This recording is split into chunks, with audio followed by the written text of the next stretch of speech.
Bonjour, dans cette première d'une série de 2 vidéos sur les conséquences de la crise du Covid-19 sur l'approvisionnement alimentaire mondial, nous allons regarder les pays du Sud.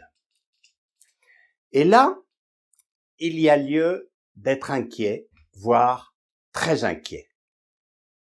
Parce que le risque, c'est que le Covid fasse plus de morts de faim que de morts de maladie. Les 3 directeurs des organismes spécialisés des Nations Unies, la santé avec l'OMS, le commerce avec l'OMC et l'agriculture et l'alimentation avec la FAO, ont publié au début du mois d'avril 2020 un communiqué commun, c'était très rare, pour dire qu'il y a lieu d'être très inquiet et supplier les pays qui exportent des céréales de continuer à le faire. Quelques jours après, c'est le directeur du PAM, le programme des Nations Unies pour l'alimentation, celui qui donne les secours alimentaires, qui a publié des chiffres extrêmement alarmants. 135 million people on Earth are marching toward the brink of starvation. But now the World Food Program analysis shows also, due to the coronavirus, that an additional 130 million people could be pushed to the brink of starvation by the end of 2020. Et vous savez qu'il y a à peu près 800 millions de gens qui ont faim dans le monde. Parmi ces 800 millions de gens qui ont faim, il y a le noyau dur, c'est-à-dire les gens qui sont vraiment menacés de mourir de faim. Or, entre 2018 et 2019, ce nombre de gens directement menacés est passé de 110 à 135 millions.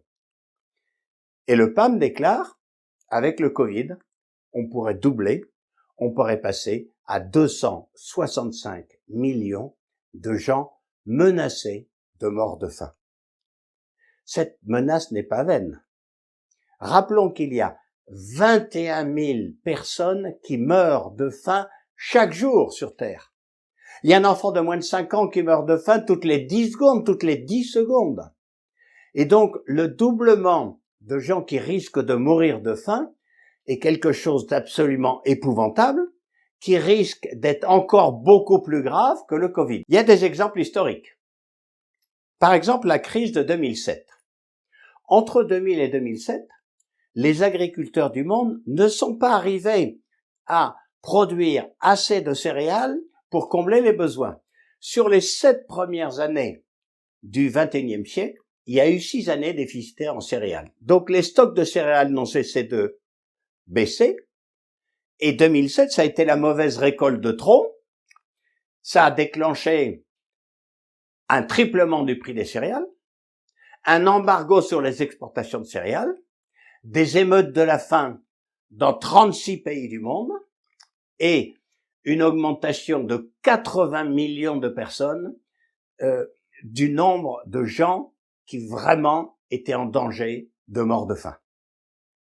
Mais c'est pas fini. 3 ans après, 2010, de nouveau une mauvaise récolte, de nouveau des stocks relativement faibles, le prix des céréales a plus que doublé, et notamment le doublement du prix du blé et donc du couscous a été très probablement une cause absolument essentielle du déclenchement des révolutions arabes. Le prix du blé a doublé, Moubarak et Ben Ali ont sauté, mais aussi ça a été le début des guerres de Libye et de Syrie.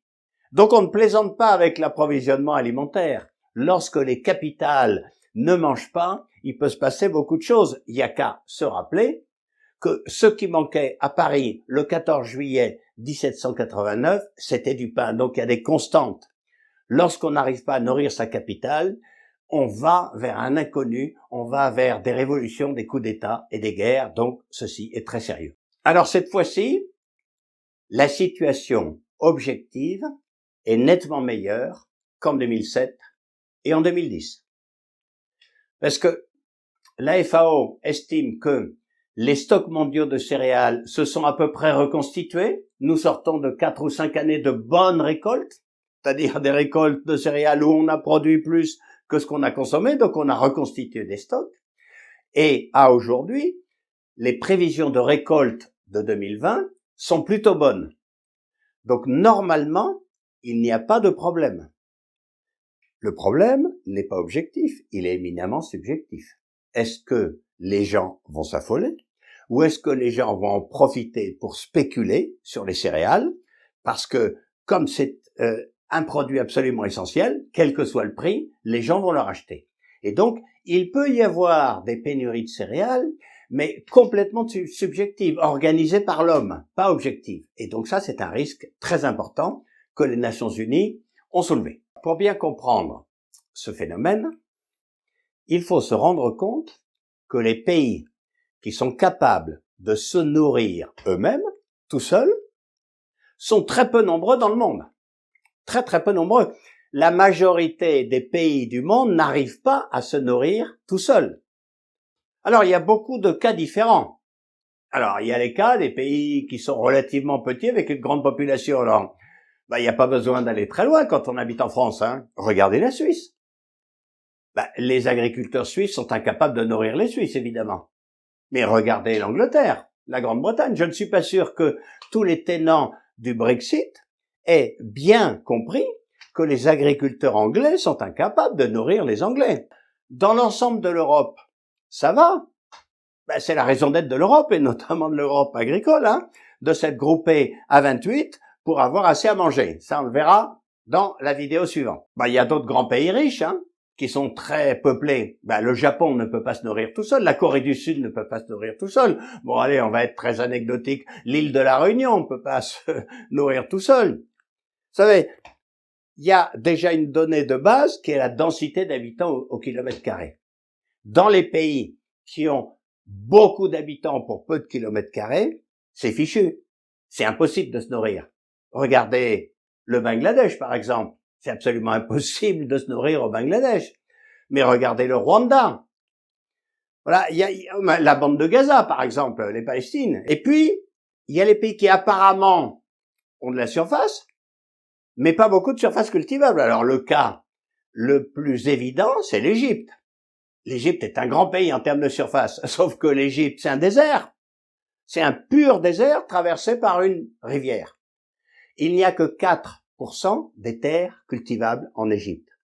Donc, il est absolument hors de question que les paysans qui ne peuvent cultiver que 4% des terres, et encore ils doivent partager ces terres avec les villes, arrivent à nourrir 100 millions de personnes. Donc l'Égypte, par exemple, c'est le plus grand importateur mondial de blé chaque année. Donc les Égyptiens sont extrêmement sensibles au prix mondial du blé. Alors ensuite, il y a le cas absolument emblématique des pays pétroliers et miniers. Bon, regardez l'Algérie, par exemple, tout près de nous. L'Algérie importe l'essentiel de sa nourriture. La balance alimentaire, la balance commerciale alimentaire de l'Algérie est aussi déficitaire que l'Égypte. Environ 9 milliards de dollars. Alors, cherchez l'erreur. L'erreur, elle est assez simple. C'est tellement plus simple de sortir du pétrole et du gaz que de remuer la terre. Vous savez, depuis l'indépendance de l'Algérie, la France a triplé sa production agricole. L'Algérie, elle a triplé sa population. Moyennant quoi, l'insécurité alimentaire de l'Algérie est nettement supérieure que celle qui existait en 1960. Mais vous savez, c'est tous les pays pétroliers. Le Gabon importe 85% de sa nourriture, le Nigeria importe de la nourriture, l'Angola importe de la nourriture. Attendez, même la Russie. Même la Russie.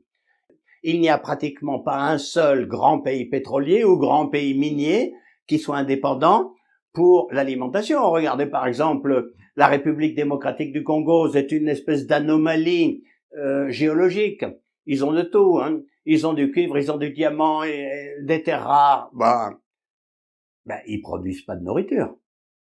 Et pourtant, si on regarde une carte, la République démocratique du Congo est à l'Afrique, ce que le Brésil est à l'Amérique latine. Un très grand pays avec beaucoup d'eau, beaucoup de terre, beaucoup de soleil. Ça devrait être un très grand pays exportateur de matières premières agricoles, mais il faut probablement attendre que la dernière mine de cuivre ferme pour que la République démocratique du Congo devienne un grand pays agricole. Mais plus largement en Afrique, il n'y a pratiquement pas un seul pays qui soit bon en agriculture en Afrique. La quasi-totalité des pays africains importent une bonne partie de leur nourriture. Alors, il y a beaucoup de marge de productivité, ça c'est sûr, hein. Ben, c'est pour ça qu'il y a du land grabbing, comme on dit. C'est pour ça qu'il y a plein de riches du monde entier qui vont en Afrique, mais dans d'autres pays aussi, pour louer des terres pas chères. Parce qu'ils se disent, mais attendez, sur ces terres, on peut produire beaucoup plus de nourriture. Il y a par exemple Madagascar. Ben, pourquoi est-ce qu'on ne produit que 2 tonnes en moyenne de riz à l'hectare à Madagascar, alors que en Afrique, dans la vallée du Nil, on produit 8 tonnes? Donc c'est assez légitime d'aller à Madagascar en disant, mais on peut produire beaucoup plus de riz sur ces terres, je vais y aller. Et donc je graisse la pâte ou je me débrouille, enfin, j'achète des terres où je les loue pour pas cher, parce que là où les gens sont pas riches, les terres sont pas chères, et je vais produire beaucoup plus. Donc il y a des réserves de productivité, donc c'est possible d'augmenter très fortement la production agricole en Afrique. Sauf que c'est pas aujourd'hui que ça va changer. Ça peut pas changer en quelques mois. Il y a des pays qui montrent la voie. Regardez la Chine, par exemple. La Chine, c'était le pays de la faim. Maintenant, c'est le plus grand pays agricole du monde. Regardez le Vietnam, le pays le plus bombardé au monde. Maintenant, il exporte du riz. C'est un des principaux exportateurs de riz. Donc, c'est possible. Mais devenir une grande puissance agricole, ça prend des années, voire des dizaines d'années. Réfléchissons qu'un grand pays industriel comme la France n'arrive pas à reconstituer une production de masques anti-Covid en l'espace de 3 mois. Pourtant, c'est un objet technologique extrêmement simple. Donc, on voit bien que recréer de la production, c'est compliqué. La production agricole, il faut des écoles d'agriculture, il faut de l'assurance, il faut de l'équipement, il faut des barrages, il faut des financements, il faut du commerce, il faut lutter contre la désertification, il faut lutter contre l'érosion, il faut lutter contre les insectes et contre les mauvaises herbes, il faut engraisser les terres, enfin ça prend beaucoup de temps. Et donc, à terme, il est bien possible que l'Afrique produise beaucoup plus. À court terme, l'Afrique achète sa nourriture. Et donc, si on ne leur vend plus, ça va être très problématique. Quels sont les pays qui peuvent produire plus que ce qu'ils mangent? Alors là, soyons clairs, je parle des céréales, je parle de la nourriture de base. Je parle pas du cacao, je parle pas du café. Je parle de vraiment ce qui est à la base de la nourriture. Alors, le blé, par exemple. Qui peut produire plus de blé que ce qu'il mange? Le premier producteur de blé au monde, c'est la Chine, mais la Chine mange tout son blé, n'arrive pas à l'exporter. Donc il y a Russie, Ukraine, Kazakhstan, il y a Europe de l'Ouest, en particulier la France, il y a États-Unis, Canada, il y a Argentine, et de temps en temps, il y a Australie, et c'est tout. Mais pour le riz, c'est quelques pays, c'est un peu l'Inde, le Vietnam, l'Indonésie, le Pakistan. Pour le maïs, c'est un nombre de pays encore plus faible, c'est États-Unis essentiellement avec le Brésil, bien sûr. Et donc, en fait, il y a une petite vingtaine de pays qui tiennent le sort, la vie de l'humanité entre leurs mains. Ceux qui sont capables de produire plus de céréales que ce qu'ils mangent. Alors ensuite, il y a la logistique. Admettons que tous ces pays gardent leur sang-froid et continuent à remplir leur cargos de blé, de riz ou de maïs. Alors pour le moment, les cargos continuent à traverser les mers. On a bloqué les avions dans les aéroports. Heureusement, on n'a pas encore bloqué les cargos dans les ports. Mais quand on arrive dans le port, il faut décharger. Un énorme cargo, c'est très compliqué à décharger. Et il y a déjà beaucoup de problèmes avec le Covid. Parce que les dockers peuvent tomber malades, les syndicats ont peur, les douaniers se disent je travaille au ralenti, il n'y a pas assez de grues, on n'arrive pas à nettoyer les conteneurs. Donc il y a plein de choses qui fait que ça peut être beaucoup plus lent de décharger un énorme bateau, surtout dans les pays où on fait ça plutôt à la main qu'à la grue. Mais ensuite, une fois qu'on a réussi à décharger le blé ou le riz à Mombasa ou à Dakar ou à Alexandrie, on n'est pas sorti du problème. Parce qu'il faut se rendre compte que la faim, c'est d'abord un phénomène silencieux des villages les plus éloignés des ports, des villages les plus éloignés des voies de communication. Donc entre le port et le dernier village du Burkina Faso, il faut énormément d'organisation pour pouvoir amener la nourriture, et chaque fois qu'il y a une rupture de moyens de transport, avec la désorganisation du Covid, il peut y avoir des problèmes.